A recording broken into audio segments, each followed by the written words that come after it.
Hi everyone, Happy New Year. We're so excited for this year, and today we're starting with an awesome topic. We're going to be talking about love Yep. and what love looks like. So, I'm going to start this time, and I'm going to talk about what love looks like to me. How did I know that this was love? Um, and then Russell's going to share next time Yep. about what love looks like to him, or how he knew that he was in love with me. So to me, um, one of the biggest things that I still remember to this day that made me know that, okay, this is love, was I just remember just feeling a sense of security, or feeling comfortable in my skin. I felt like he accepted me the way that I was, the way that I am. I didn't feel any kind of judgment towards any of the things that I considered my flaws. And I really remember that I was just like, wow, like my insecurities, things that I was uncomfortable with. And to him, there were none factors. And I just remember that. I remember like just thinking, wow, so this guy is just gonna take me as I am, and that was one of my big telltales that, okay, this is love. Um, and then something else that I remember, I knew I was like, okay, I think I'm gone here. I remember one of our very first selfies that we took. Okay. And I remember looking at the picture, and I remember just looking at myself and looking at how I looked, and I just saw so much peace in my eyes. Like I was just at peace, and I was happy. Like I've never seen myself like that. I've never seen myself in a picture like that. And it really stuck out to me, and I was like, okay, yeah, no. At this current point, I'm gone. Nice. I have fallen. I don't think you've ever heard I think I this. take good selfies. Yes, you take good selfies. Um, yeah, and then one of the things that also what love looks like to me is just a sense of security, in that knowing that he has my back. I know he has my back. I know that it doesn't matter what situation I'm in. It doesn't matter if I am the one who got us in the situation, or I am the one who messed up. I know he has my back. It doesn't matter where it is. We can be in the middle of an ocean and I sunk the ship. He will still have my back.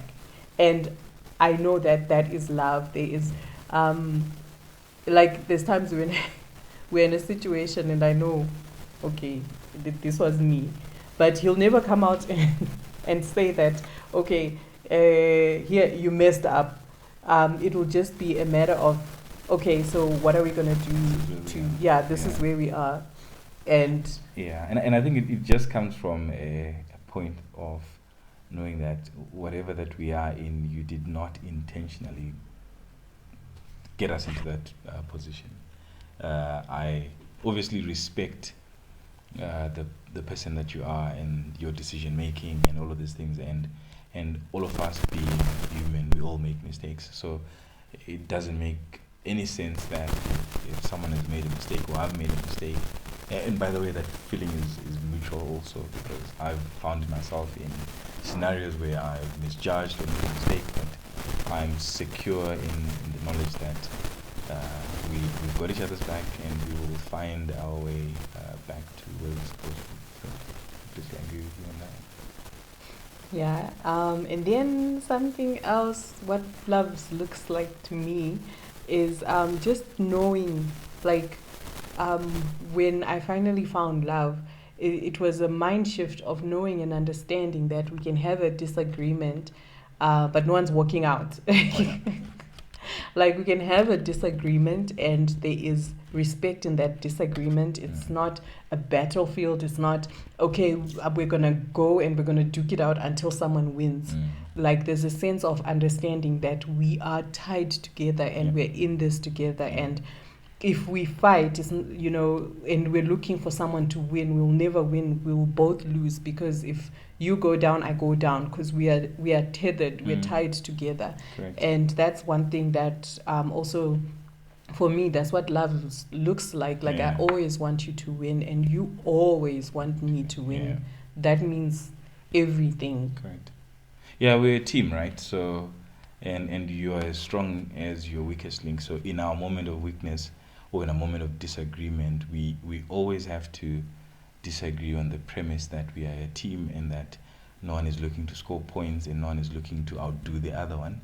It's just either concepts or principles that we don't agree on, and we take them on from that basis, that we are one team. It doesn't make sense for us to want to nuke each other out or take each other out, because we are one, right? So it's like cutting my nose to try and spite my eye or my face or whatever it is. So it doesn't make sense that you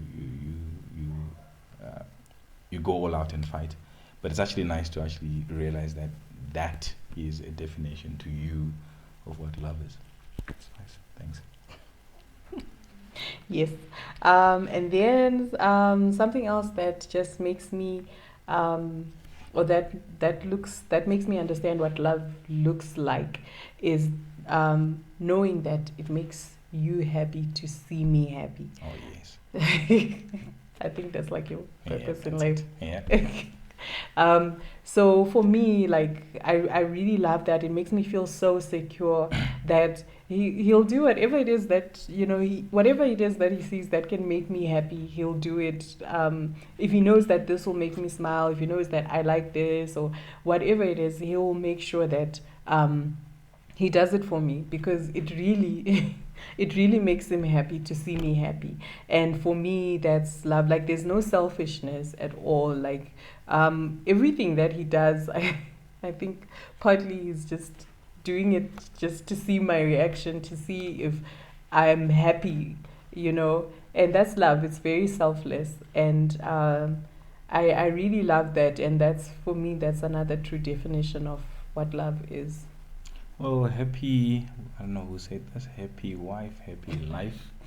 So yeah, that's how I see it. But I think from my side, it's also just what my love language is. So it's quite nice that it complements that need for you to be happy. So yeah, interesting. Okay, and then another way that that makes me know that you love me, or what love looks like to me, and I think that is one of the biggest things that is so important, especially in a marriage. Even when you're dating, you really need to make sure that you're with someone that knows how to pray. And this has been so crucial for me. I know that he loves me, and what love looks like to me when it comes to him is when we have our darkest days, like when I have my darkest days and I'm going through the worst, or I'm having, going through the most, or dealing with the most, and I'm finding it hard to pray, or I'm finding it hard to just, stand in the gap and fight, because I'm going through whatever it is I'm going through. He will always stand in the gap for me, to pray for me and to cover me, I'm sure most of you can relate. Sometimes you're just going through a lot of things, whether it's at work, whether it's dealing with people, relationships, relatives, or whatever. And, you really need to have someone that can cover you in prayer. And the one thing I know is, I know that even if I cannot pray, he is going to pray for me like he prays for himself. And that for me is love, and I love that. I really treasure that. No, that's. I think for me, it was one of my non-negotiables when I was looking for a partner and a wife. I needed someone that I actually say someone that prays better than I do, because you will always have those moments where you're down and out, and you need someone to carry you through. But I think what's actually sometimes more important is when both of you are up and strong, that the two of you, remember the Bible says where 2 or 3 are gathered in my name, that God will be there. So just the ability of 2 people at any given point with one purpose, with one heart, with one accord to pray and get together, that really makes a huge of a difference in any marriage and in any situation that you're going through. So yeah, that's a good point.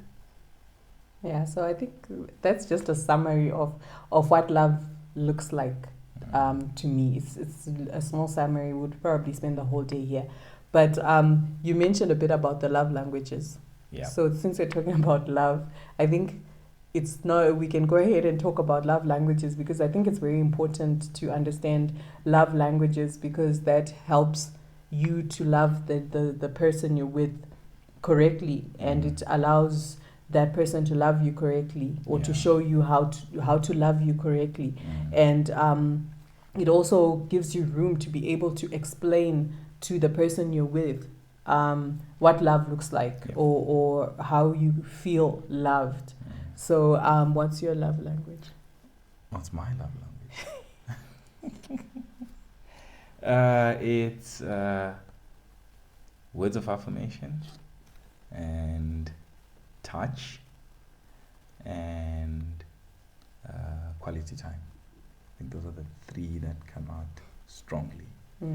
And I think I encourage all of you, there's quite a lot of these tests that are online that you can just do if you've never done a love language test, to do that test. And what I love about it is you actually see yourself in the results that come out, and the things that can be done, that can stroke you in the right way, and your partner then actually learns of those things. And love is intentional, right? So you actually intentionally have to remember that, oh yeah, by the way, my person gets moved by this, and this is what you do. And it's just those little things that people then, your partner then feels that you actually love them and you actually appreciate them. Yeah. And our love languages are almost similar, but they have changed. They've changed. They have changed over time. I guess they say that you become more and more similar. Correct. The more time you spend with each other. Yeah. So what our love languages were before, they've changed. Like now, my top love language is also touch, and it's also words of affirmation, and it's also quality time. Yep. But right at the bottom is X. Yep. It's X, right? Yeah. Right at the bottom is it's X. I don't know why. Yeah. But but yeah, so it's a really cool test to take, so that you can understand how to love. Because most of the time people talk about you love someone in the language, in your own love language. Yeah. That's how you're gonna typically standard love the other person. But then that person might not interpret it as love, because that is not their love language. So it's important to know what the other person's love language is, so that you can show them how you love them based on their love language, instead of showing them how you love them based on your own love language, which might not mean anything. And love languages are developed in different ways, how you grew up, how love was shown in your household, and so on and so on. So you guys will look that up. Yeah, so that's all we have for this video talking about love. Next time we'll continue talking about love, and Russell will tell us from my perspective, and it will be less touchy-feely and less about selfies and whatever. This is not touchy-feely. It's love. Love is touchy-feely. Okay. No, see you guys next time. Okay, until next time.